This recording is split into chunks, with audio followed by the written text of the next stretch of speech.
legends, and welcome back to Before the Birds. It is 4:40 a.m. or good afternoon.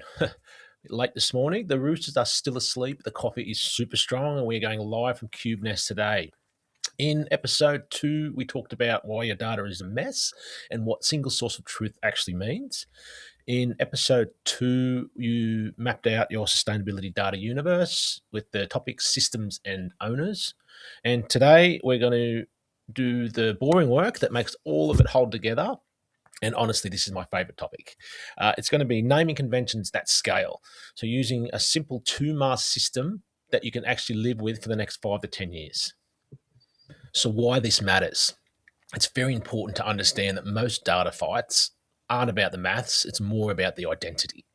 So if finance, projects, sustainability team or HR can't agree on what location code to use, or what identifier to use for a location, what scope 3 identifier or code to use, what to give your contractors so that scope 3 data comes over to you clean, then you'll keep having 3 versions of the truth, incorrect filtering and reporting on your data, and then painful reconciliations right before reporting. Good naming conventions do 3 things. Make it obvious when 2 records aren't the same. Make it obvious when 2 records are different things. And make it easy to scale from 10 records to 100,000 without starting again. Okay, on the screen now, you can see I've got mask 1, which is the location, and this answers the question, where is it? And then over here, we've got mask 2, and this is the topic, unit, metric, etc. And it answers what exactly are we measuring here.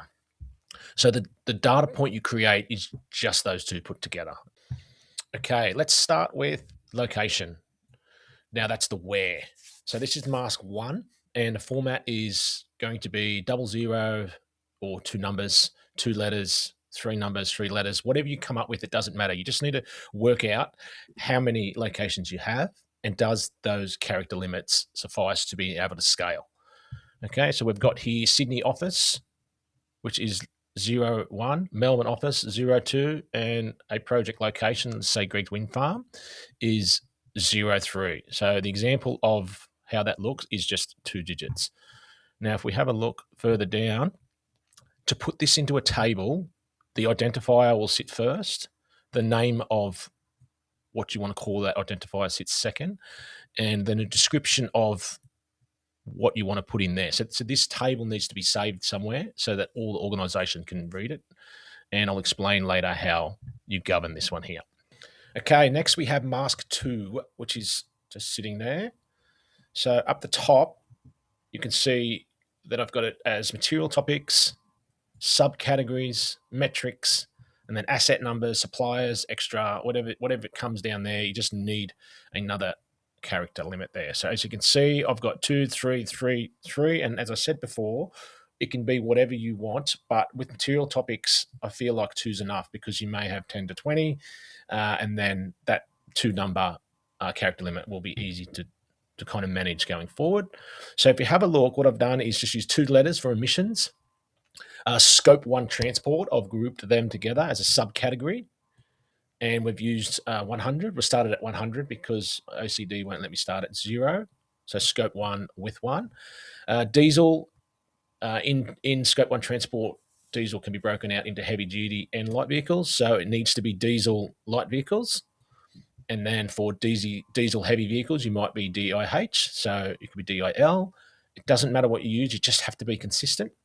And then the rego number, AGB123, equals your 001. Okay, you could use your naming convention with the rego number, but what happens is some assets don't have rego numbers, and then all of a sudden you've got 2 different naming conventions for assets rather than keeping them all aligned. So example of this simplified, EM underscore 100 underscore DIE underscore 001, as we can see there. So in the table, it might look like this.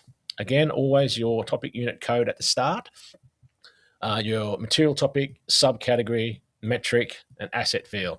And then just a little description if you want at the end of it, just so everyone's very clear of where this unit code's coming from. Okay, now we're going to look at how they work together. So in your actual data registers, you don't invent codes on the fly. You use mask 1 in one column for the location, and then you use mask 2 in another column for the topic, unit code, etc. If you want one single string, you literally join them together. What's important to remember is the meaning of 01 comes from the location master. The meaning of the EM naming convention there comes from your topic unit master. And then everyone in the business can open these two same files and see exactly what they mean. All right. Important part of the naming convention is governance. So who's in charge of these and who is allowed to make new codes? So the new code should have a documented process, which is user requests a new code first for a location or a topic or unit. The data admin checks it isn't a duplicate, so they don't have that name already in there.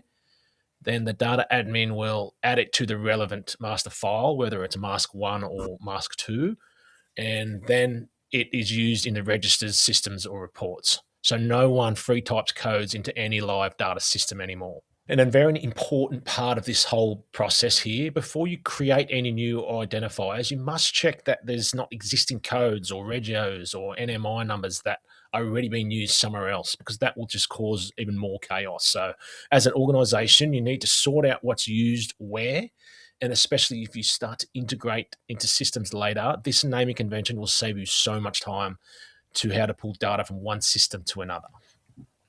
All right, your project now for this week, your homework. Everyone loves the homework part. If you've spoken to finance, HR, projects, and they're happy for you to continue because they do not have a naming convention set up, then this is what I want you to do. So create mask 1 for all of your locations. List them all out and assign 00-99 codes or more if you need. So give them all a code and then save that into a location master data file with your description if you want and the name. Then I want you to go and create 5 to 10 mask 2 codes for emissions. So you might start with scope 1 transport or scope 2 electricity, and then build a tiny little topic unit master with those examples in it as well. And then tell people where the answers live. So when they're looking to create a new asset or they're looking to create a new location, they're like, where is it? You sent them all the information, you've sent a link to the master data files, and then this becomes your single source of truth file. Okay, let's have a quick look in the nest to see if I'm practicing what I'm preaching. If you have a look at one of our offices here, which is one of our locations, so the identifier we've got there is 02 and the name, which is the Hamilton office. So that's pretty simple and self-explanatory. Now, if we go into, let's go into waste. Yep, so I've got my different waste streams here all laid out. And then what I'll do is go inside. So that identifier code there, which tells me it's at Hamilton. The material topic is waste. The scope 3 is a subcategory. 01 is recycling, and then 01 is commingled recycling. So that there is for integration. That there is to know what the hell that means. Okay, so it's very, very simple to go through. And as you can see, they're all different for the different waste streams. That is it, ladies and gentlemen, for episode 4, naming conventions. If you want a hand sorting out your name conventions, please reach out. I'll put a link in the description below, and you can organise a meeting with myself, and we'll work through it. So everyone enjoy your Australia Day. Have a nice day. It looks like it is blowing today, but we'll be right. We'll get out. We'll get amongst it. Okay. See you later. Bye.